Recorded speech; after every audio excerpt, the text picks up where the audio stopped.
this is a Kickstarter campaign. I remember now.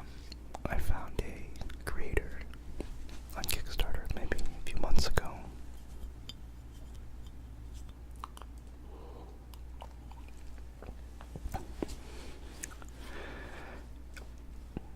Who came up with this idea to create these story cards. I think it's about business plans or business stories about companies or businesses that were started. And it was sounded like a cool idea to back and something that might be fun. And or for some of you maybe it's boring and helps you fall asleep. But regardless, I thought it was an awesome idea. It's called Story Bit.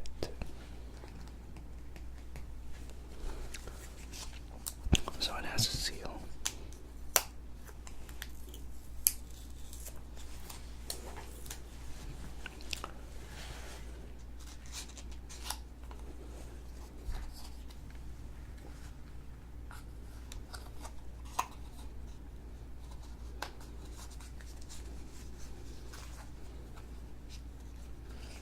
I'm actually not really sure what side to open first.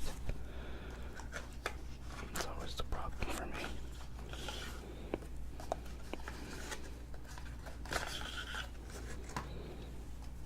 Okay, so I think this one goes at the end.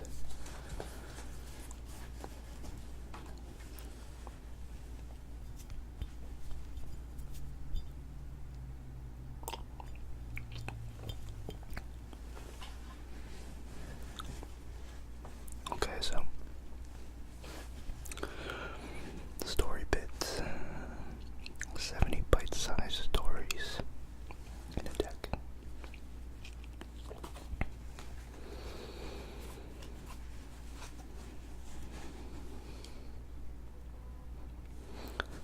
And so here's the team that put Storybit together. We've got Jen, the creator and the designer. As an entrepreneur who loves great narratives, I wanted to share with you the lessons from business, psychology, and management that have inspired me in this collection of bite-sized, memorable anecdotes. You'll explore the biases we overcome every day and learn from the wisdom of some of the best minds in the industry. The stories are part reality and part fantasy, but entirely meant for your enjoyment. We also have the editor, Sean Chow, who's I work as a data scientist, which means that I spend a lot of time with numbers instead of words. But both data and words are just different mediums for telling great stories. Contributing to Storybit has made me appreciate even more the different ways we tell stories. I've had the opportunity of reading each story in this deck multiple times, and each time through I've learned something new. I hope that you'll find this to be true as well. Cool. It's a nice story in and of itself. Okay, so they have apparently 5 steps, a punchline. What is it that you want listeners to take away from your story? The most single important piece of the narrative, the script. Think of how you want to frame the main idea. Points on post-it. Distill the script into a set of bullets that can fit onto 2, 3 post-its. These will not only help you remember your story, but also easy to carry into the presentation. I like that. I love post-it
They say that tone of voice and body language respectively account for 7%, 38%,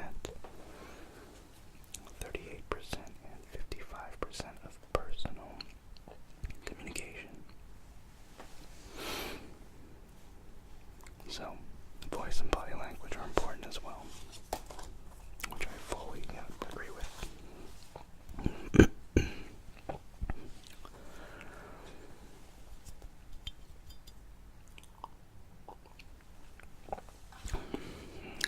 In order to get more consumers, users, and influence people to take action,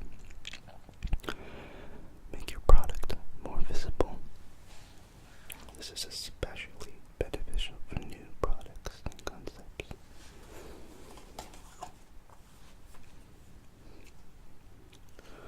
So it says when Apple first introduced the iPod in 2001, they made a design choice that helped propel the music player to the top of the market.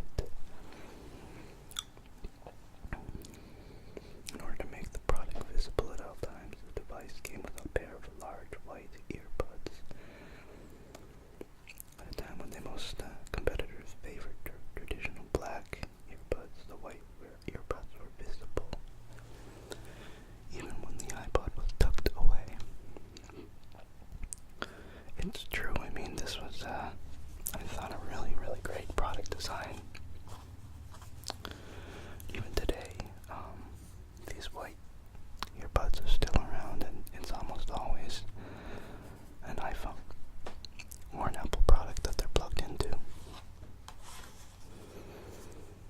Okay, so PP&L's ICE issue for effective principles that should be used in brainstorming sessions are building on others' ideas as much as possible. Silly ideas, if there is such a thing, are welcome. 3. The greater the variety of ideas, the better. This can be done also by cross-functional interactions. And 4. Withholding criticisms for another time. I mean, I agree as well. It can really stifle creativity. So, I mean, these are all case studies essentially, but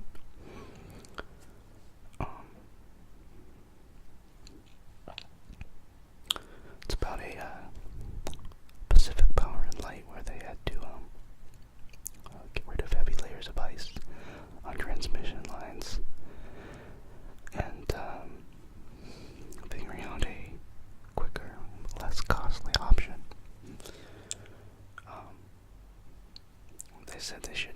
Somebody said they should train some bears to climb the poles and shake the ice off.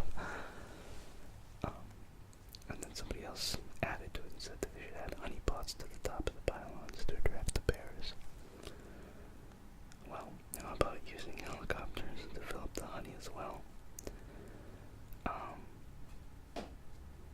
That's when the team realized that there was a solution right in front of them. Since then, they've used helicopters to help remove ice from the transmission lines. So a good example of how a seemingly silly idea resulted in an actual viable solution.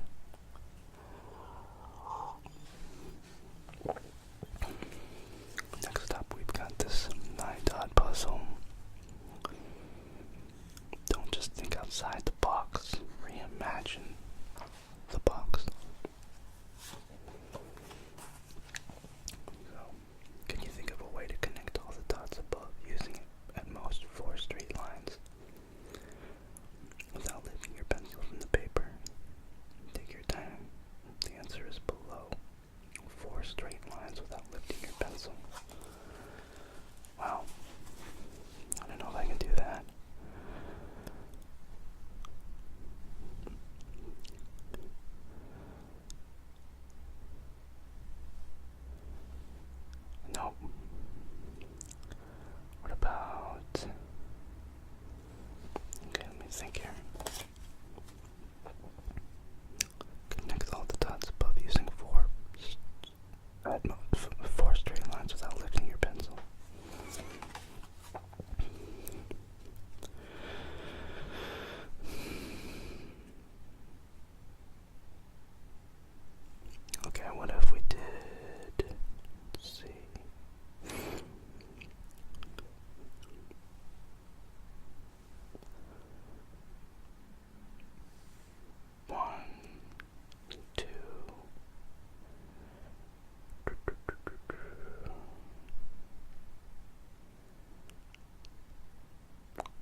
Draw the lines outside the confined area by the 9 dots.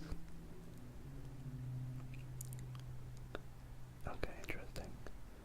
So it says, draw the lines outside of the area confined by the 9 dots.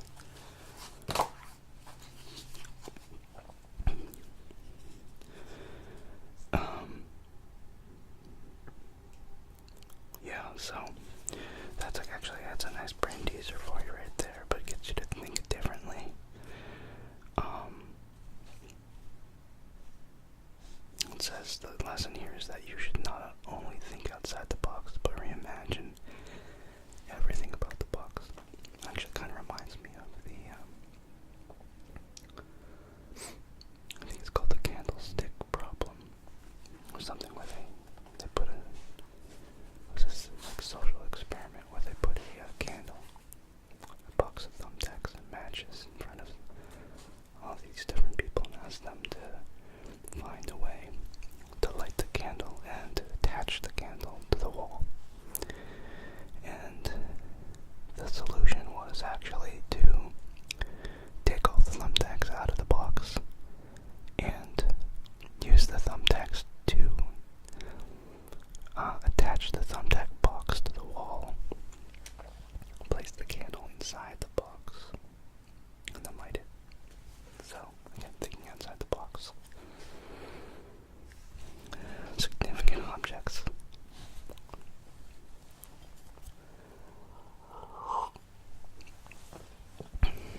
Effective storytelling provides value in addition to hard selling,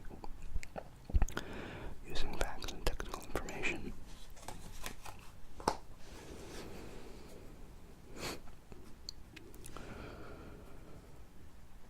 This guy bought 100 small items on eBay for $129.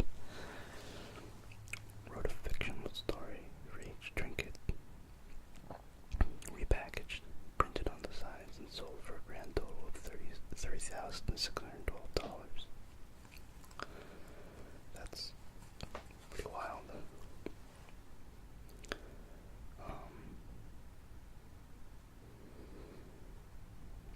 Interesting. Royal potatoes.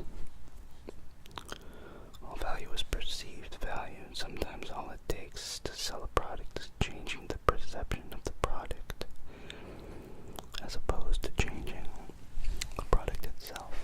Okay, I can take that.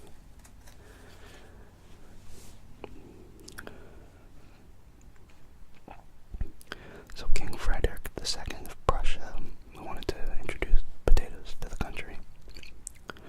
He planted a potato field to educate his citizens about the potato's nutritional and financial merits. However, the potatoes looked lumpy and misshapen, and his subjects did not want to eat such an ugly food. The king's potato endorsement was rejected. But King Frederick had another idea. Instead of forcing the people to eat potatoes, he ordered his soldiers to guard the potato fields only during the day. Soon enough, the potato fields aroused the villagers' curiosity, and they couldn't resist going into the garden at night to collect the royal vegetable. A massive underground potato market flourished in the country. Potato fields cropped up everywhere and became a staple. Wow. It's like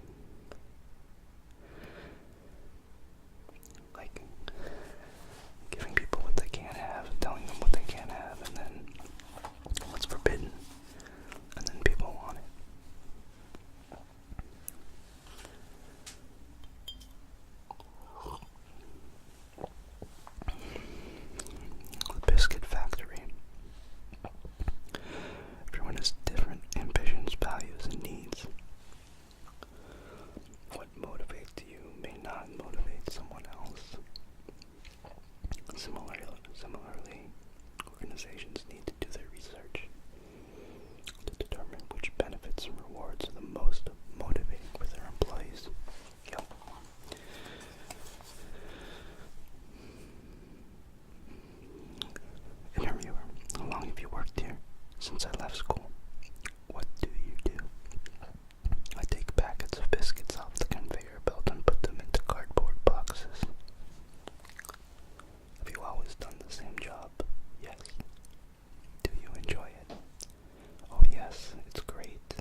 the mother who always cut off heads of the fish that she cooked.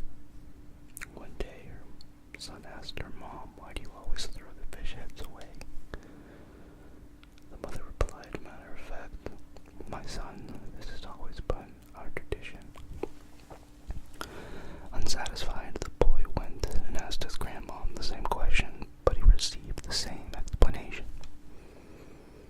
He then went to see his great-grandma. "Great-grandma, why do we always cut off the fish heads we cook?" He said. "Why do we always cut off the heads of the fish we cook?" The grandmother thought about this for a while and said, "Well, back when I was a child, my family was poor and the pans we had were too small to fit the entire fish. So what my mother did was cut off the head so that we could cook the fish." Before long, no one in her family cooked fish without cutting off the heads first. There's another similar story. A story with a similar lesson. A tourist was puzzled to see a large elephant tied to a post by only a thin rope tied to its front leg. The animal was so huge and strong that it could break away from the restraint, but it didn't. He asked the elephant trainer why this was so. The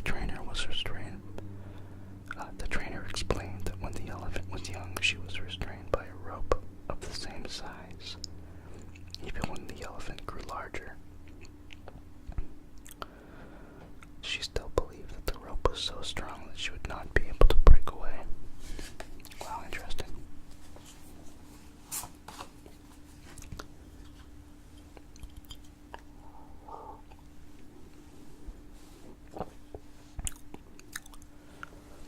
Bread makers introducing an additional lower value product can anchor the perceptions of your main product. Excuse me. Let's start again.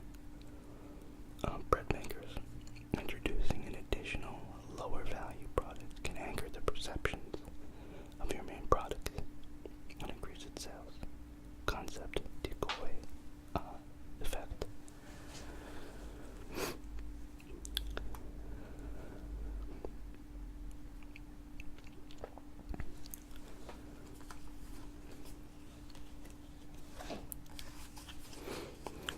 When Williams-Sonoma first introduced its own bread-making machine for a whopping $2.75, there was little interest and demand from the consumers. To help sell the item, the company hired a marketing firm, which came up with the following suggestion: introduce another bread-making machine that's just a bit larger but costs 50% more. Following this advice, Williams-Sonoma saw their sales skyrocket. But for the model priced at $2.75, why? Because when there was just a single model, consumers were put out by that price. But with two models for comparisons, consumers now believe that the first one gave them the most value for the dollar. The concept is a decoy effect occurs when the addition of another option changes the perception of the previous options.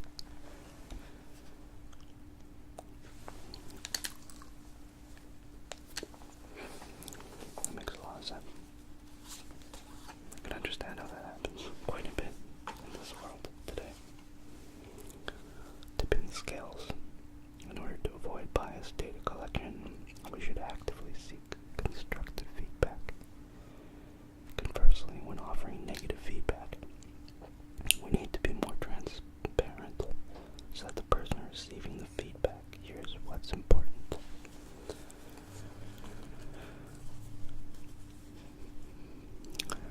Daniel Gilbert, a professor of psychology at Harvard, talked about biased data collection in his article in the New York Times.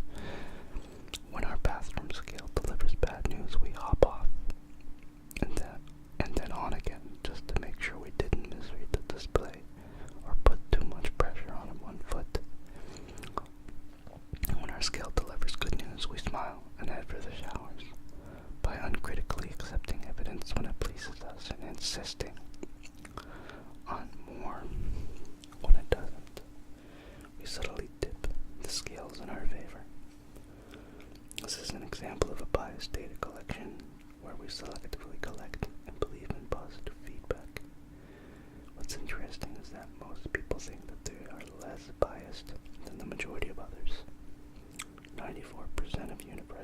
professors think they are better than their colleagues.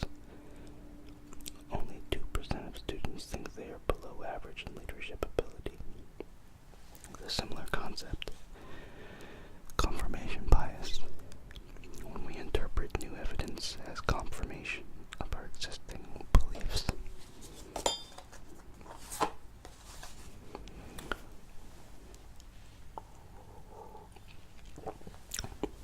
I like the mixture of imagery here. So we got some mimic puffins. We tend to copy the behaviors and choices of the people around us. This type of mimicry often leads us to take actions based upon others' decisions rather than our own. Yup. Concept. Effect.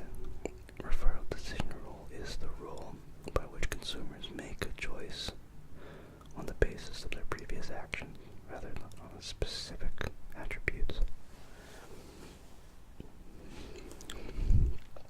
Puffins used to be one of the most common birds in the North Atlantic, but for many years, state officials were unsuccessful in reintroducing puffins back to the Copeland Islands on the U.S. East Coast. Unlike nearby islands, the Copeland Islands were free of natural predators for the puffins, which made it an ideal nesting site. But puffins avoided the island, choosing nesting areas where there were already other puffins.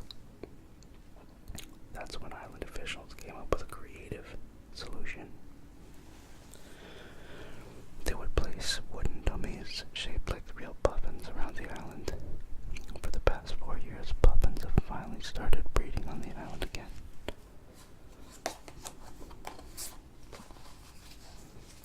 There's some pizza experience. Think about the problems a product can solve its customers. These insights will lead to the best innovations. In the early 2000s, Pizza Hut was struggling. I'm sorry, gotta bring the camera down. Pizza Hut was struggling with increasing competition and falling sales. The company desperately needed a new idea that could revitalize its products. The company turned to the consultants at innovation companies. What if for an answer? What if researchers immediately got their hands dirty, interviewing families and talking to customers about their eating experiences? With all this data, the team uncovered an insight.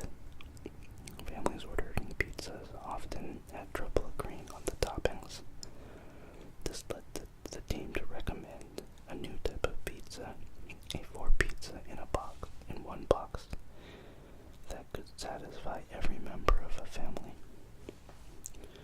During the 2004 Super Bowl, Pizza Hut ran ads for their new pizza, 4 for all, which resulted in record sales across the chain's 7,000 stores. I don't think I ever saw that pizza.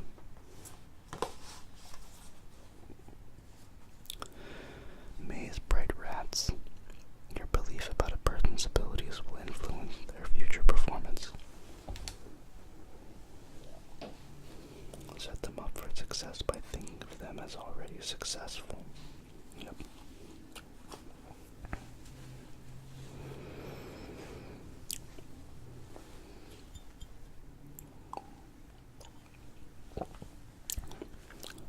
I feel like it gets a little bit harder and harder to read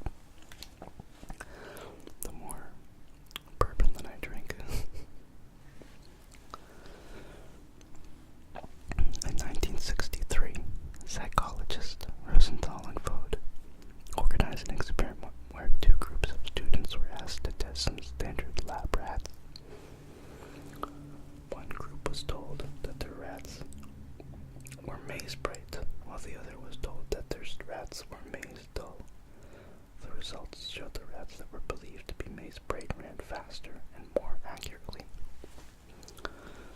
Similarly, 89% of the allegedly bright rats entered the maze, compared to 71% of allegedly dull rats.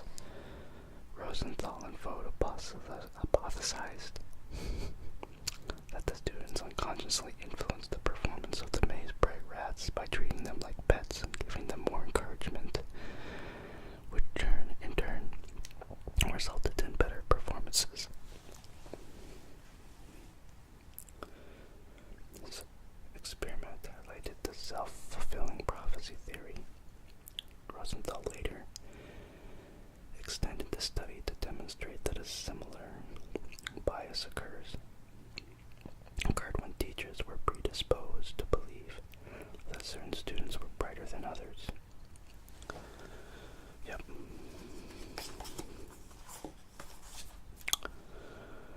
E-Prize versus Slither. Challenge and competition is one of the best ways to motivate people to work and innovate.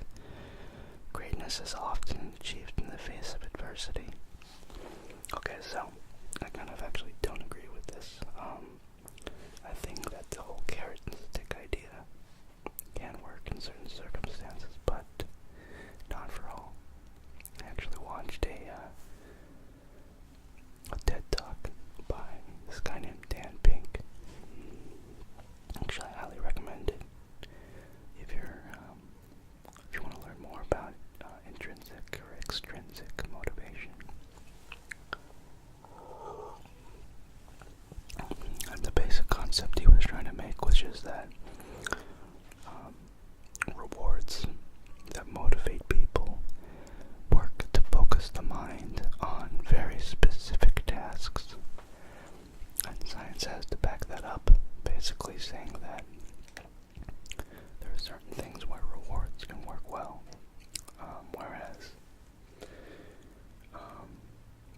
in other cases, when you really want to motivate somebody to get good, positive outcomes, he believes that there are three things you need: autonomy, mastery, and purpose.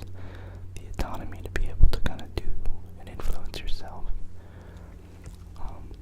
Mastery being like being able to master something, getting good at something, competent at something. And then the purpose of like the bigger picture.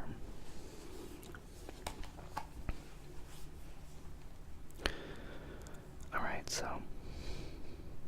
you know what, I don't even want to read this one because I have such a reaction to it. That's okay.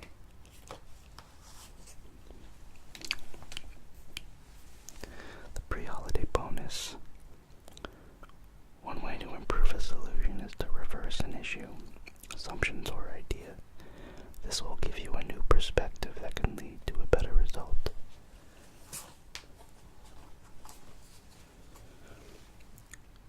While companies usually give their employees bonuses at the end of the holiday season, one CEO has decided to reverse this age-old tradition.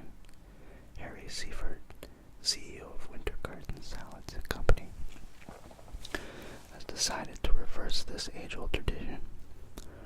Harry Seifert gives his employees their bonuses before the busiest holidays of the year. Interesting.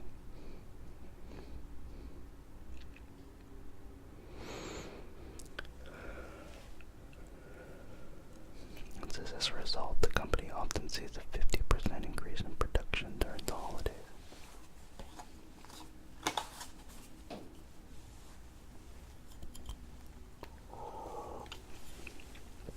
Okay, the bourbon's gone. Okay, now we've got Edison soup bowls. Regardless of your previous experience or knowledge, you need to constantly distinguish between fact and belief.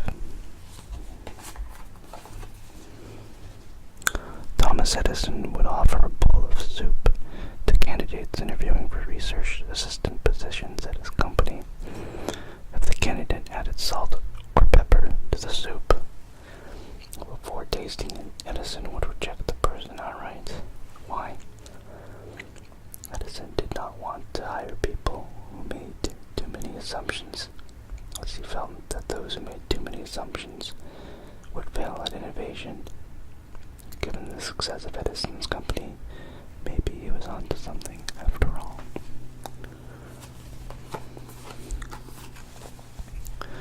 Okay, now we're getting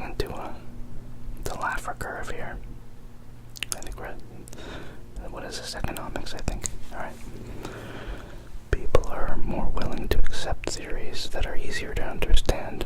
But be careful, simplicity and elegance do not equate correctness.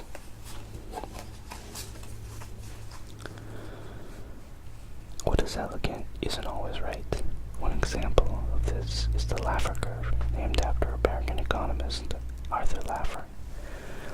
It describes the relationship between the tax rate and government revenue. The Laffer curve was used to illustrate how a reduction in taxes could lead to greater revenue for the government. It was said that when Laffer sat down with President Reagan, he drew this curve on the back of an envelope to illustrate the idea.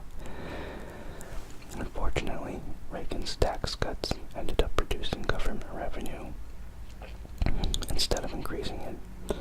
Many American economists have long disagreed with Laffer's assertions that a decrease in tax rates could increase tax revenue. Yet ideas like the Laffer curve remain popular even today because they are simple, sticky ideas.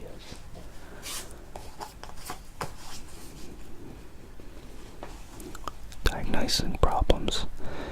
Many of us tend to overestimate the extent to which others will notice our actions and errors, the spotlight effect. This often results in us overcompensating towards inaction or feeling frustrated when our efforts aren't recognized.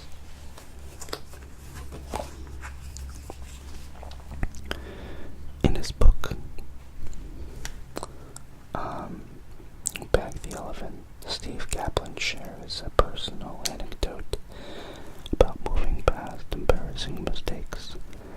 Kaplan was trying to win the contract for a new logo design for a product, the Big Pass, and he was about to present to his clients the new design. But right when the projector turned on, in big bold letters on the screen appeared the title, The Big Ass. Even worse, the typo was embedded in the template and was repeated on every slide. Kaplan cracked a joke and moved on, hoping that the mistake didn't cost him his best customer. It was only after he got the deal that someone told him that the part of the reason he won the contract was because the clients were impressed that he dealt with this mistake so professionally.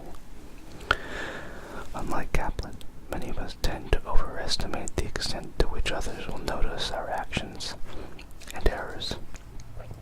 This often results in us overcompensating towards inaction or feeling frustrated when our efforts aren't recognized.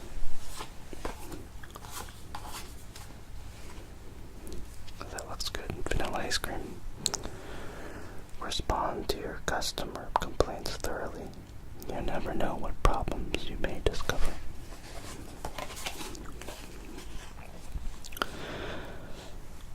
In 2010, the Pontiac division of General Motors received an intriguing complaint from a customer.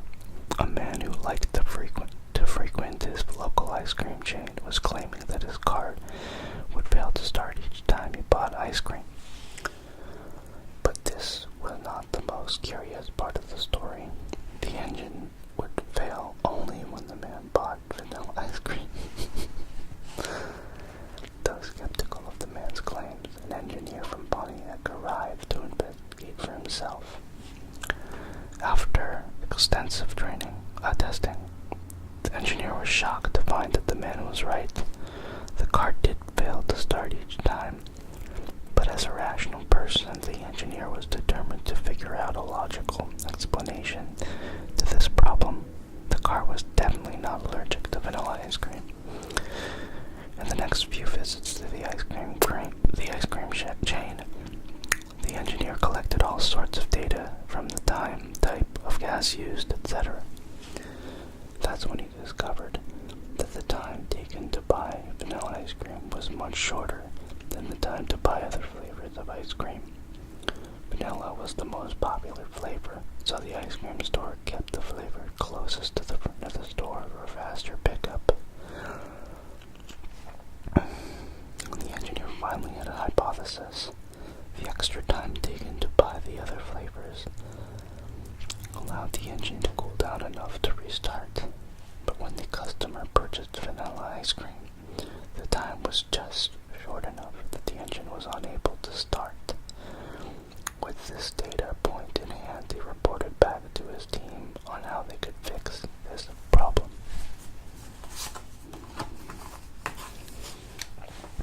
The blind horse.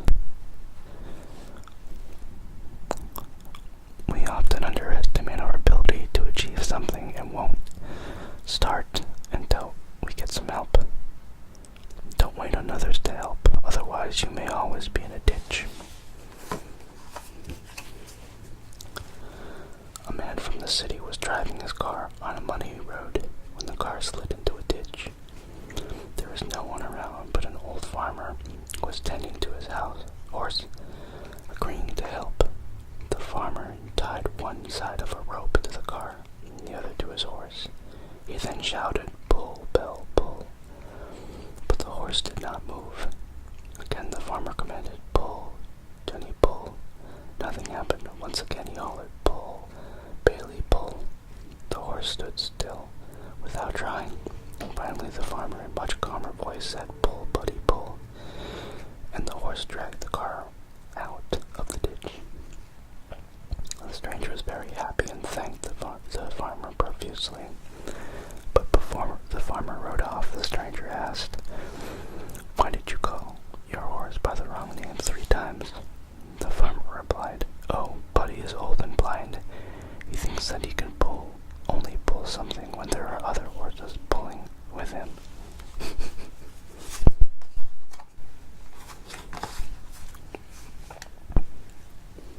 Diamond Shreddies. There are many ways to change customers' perceptions of a product without large changes to the product itself. And just sometimes humor is the answer as well. In 2008, Kraft Foods hired advertising specialist Ogilvy and Mather to come up with a marketing campaign for Shreddies, the company's classic square-shaped breakfast cereal. During one of the brainstorming meetings, an intern from Ogilvy and Mather quipped, "It isn't a square, it's a diamond." The leader of the creative team immediately recognized this as a great idea that could be turned into a 360 marketing campaign. Soon, Diamond Shreddies was born. The new type of cereal maintained all of the physical characteristics and taste profile of the original Shreddies, but with a new image. There was even a combo pack that was said to contain both square and diamond versions. The campaign was delivered with plenty of humor and became a topic of fun discussion among consumers. The website even stated, "Recent advances in cereal technology have allowed us to take Shreddies cereal to a whole new level of geometric superiority." Sales for Shreddies went through the roof, resulting in an 18% increase in market share for Kraft cereal during their first month of sales.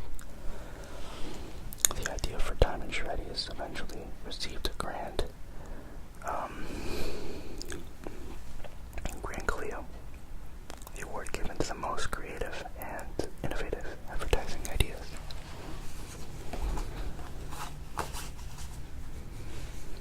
The Ben Franklin effect.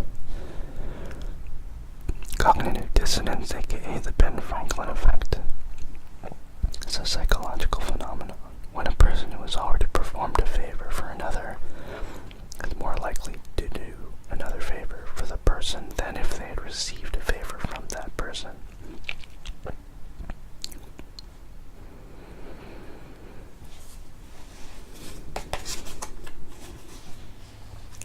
Ben Franklin once wrote in his autobiography, "He that has once done you a kindness will be more ready to do you another than he whom yourself have obliged." What did the founding father mean by this statement? To illustrate, Ben Franklin shared how once he made a friend out of a rival while he was serving in the Pennsylvania legislature. Having heard that he had in his library a certain very scarce and curious book, I wrote a note to him expressing my desire of perusing that book, requesting he would do me the favor of lending it to me for a sent it immediately, and I returned it in about a week with another note expressing strongly my sense of the favor. When we next met in the house, he spoke to me, which he had never done before, and with great civility, and he after manifested a readiness to serve me on all occasions, so that we became great friends, and our friendship continued to his death. While we may often believe that the only way to secure someone's goodwill is by performing a favor, Franklin demonstrated how we can achieve the same result by doing the opposite.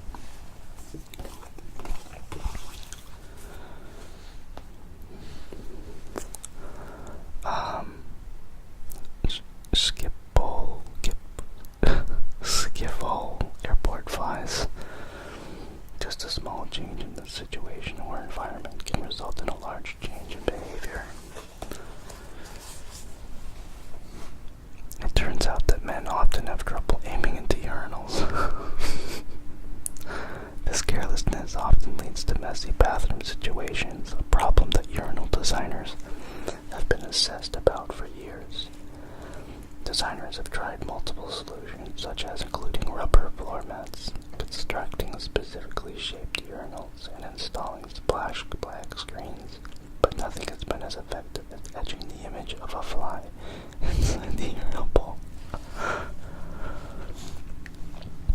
When the urine is aimed at the image, the angle helps minimize the amount of splashback. Klaus Richard, who helped popularize this idea at commercial bathrooms, elaborated, "Guys love to aim at things." So if you put something in the toilet, pull the flame at it. A fly may have unsanitary connotations, but that is exactly why nobody feels guilty aiming at it. That's funny. I am a prince from Nigeria. Always know your audience and set the correct messaging and strategy to focus on this target group. This is especially important when the costs of acquisition are high. On the other hand, if the costs are cheap, it's better to frame the marketing message in a way that appeals to as many people as possible.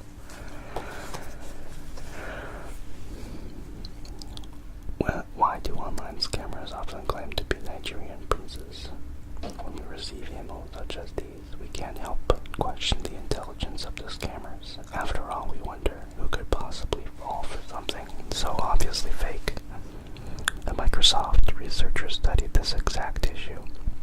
Contrary to popular belief, the scammers employed this tactic not because they were clumsy and illiterate, but because they were being strategic. Scammers were often looking for the easiest payouts, therefore, they wanted methods that quickly filtered all but the most gullible individuals. By claiming to be Nigerian princes, the scammers ruled out targets who were unlikely to give them money and would waste their time, thus increasing their overall profit. Next time you get one of these emails, hopefully you'll be able to appreciate the marketing strategy behind these unbelievable stories. From no to yes. In order to get people to say yes to your request, one strategy is to request something greater first. Oops, I just hit the camera there. In order to get people to say yes to your request, one strategy is to request something greater first and get turned down. You will then have a higher chance of getting a yes for your original, more reasonable request. Door in the face technique. A somewhat counterintuitive way of getting people to say yes is by using the door in the face technique. The method suggests that you should first make a large request that will likely get rejected and then ask something smaller. The concept was first demonstrated in an experiment conducted by 4 professors at Arizona State University. The professors wanted to understand how effective the method would be for convincing college students to volunteer as chaperones for school children at the zoo. In one group of college students, the researchers directly asked them if they would like to chaperones. In the second group, researchers first asked the participants if they would be willing to volunteer as a big brother or sister at a detention center for juvenile delinquents for 2 hours per week for the next 2 years. Understandably, almost all the students rejected this request. Even the most charitable students didn't want to spend that much time volunteering. The researchers then asked if they would be willing to chaperone children at the zoo for just a day. 50% of these students volunteered, while only 17% of the first group volunteered. Furthermore, 85% of the students in the second group actually participated as chaperones, while only 50% of the first group participated.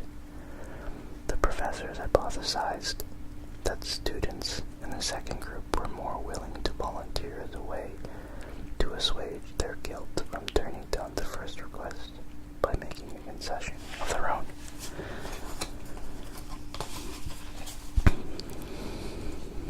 Upside down apple.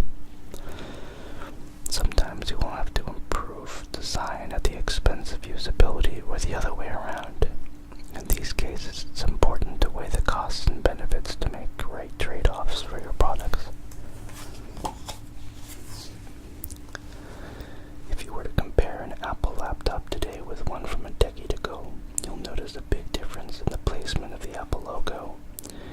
The older laptop has the Apple logo flipped upside down. How did a company that cares so much about aesthetics settle for the design originally?